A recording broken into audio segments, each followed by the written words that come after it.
కొట్టారు బాబు, ఎందుకు కొడుతున్నారని అడుగుతున్నా కానీ సమాధానం చెప్పట్లేదు. నాకు చెప్పలేదు, మేడంకు చెప్పలేదు. ఇట్లా కొట్టారు, మనకు చెడ్డ పేరు కదా, ఎందుకు కొట్టారు కనుక్కుందాం అని చెప్పేసి అన్నాడు. అన్నాక ఆ పెద్ద ఆయన కనపర్తి ఎంట్రన్స్లో ఆపాడు కార్లు. ఏందయ్యా మేడంతో వచ్చే వాళ్ళని కొట్టారంటే, ఎందుకు కొట్టారు ఏందని అడగటానికి ఆపాడు కారు. ముందు కారులో ఉన్నోళ్ళు కాదు కొట్టింది, ఆ కారులో ఉన్న వాళ్ళని ఆయనకి తెలియక ఆ కారులో ఉన్న వాళ్ళని అడుగుతుంటే వాళ్ళు మేం కాదు, కొట్టిన వాళ్ళు వేరే, మమ్మల్ని అడుగుతున్నారు ఏంటని చెప్పేసి మాట్లాడుతూ ఉన్నారు. మాట్లాడుతూ ఉండగానే వెనక నుంచి వీళ్ళు మళ్ళీ వచ్చేసారు. అందరు కారు దిగి ఎవరైతే అబ్బాయి మీద దాడి చేశారో ఆరిగి శివ, షాలు కొట్టింది ఫస్ట్ అబ్బాయిని.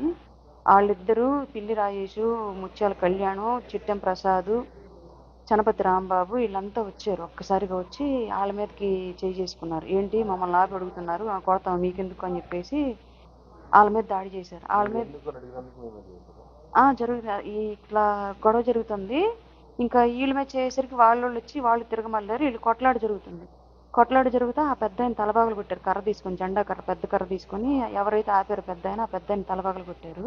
నేను ఇంక అరుస్తా అడ్డం తీస్తా ఉంటే చనపతి రాంబాబు వచ్చి నన్ను కూడగొట్టుకుని ఆంతులు లాగి నా బ్రెస్ట్ మీద గట్టిగా ఇట్ట గుద్ది, నిన్ను చంపి తింటాము, నిన్ను చంపితే సగం గోలపోద్ది, జిల్లాలో నీ వల్లే జరుగుతుంది, జిల్లా రాజకీయం అంతా పైకి పంపిస్తుంది నువ్వే అని ఇంకా కొంచెం లంబూతులు అంతా చండాలంగా తిట్టాడు. అమ్మ అది బూతులంతా తిట్టాడు.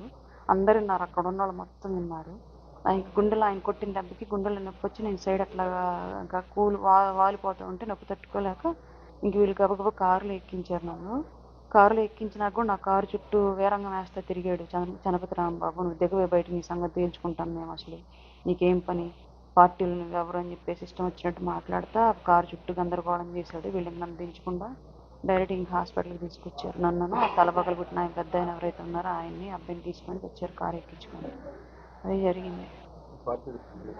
చెప్పానండి పార్టీ అధిష్టానానికి, హరిప్రసాద్ గారు, మీడియా హెడ్ హరిప్రసాద్ గారికి చెప్పాను. అలాగే conflict management committee Ajay Kumar గారికి చెప్పాను.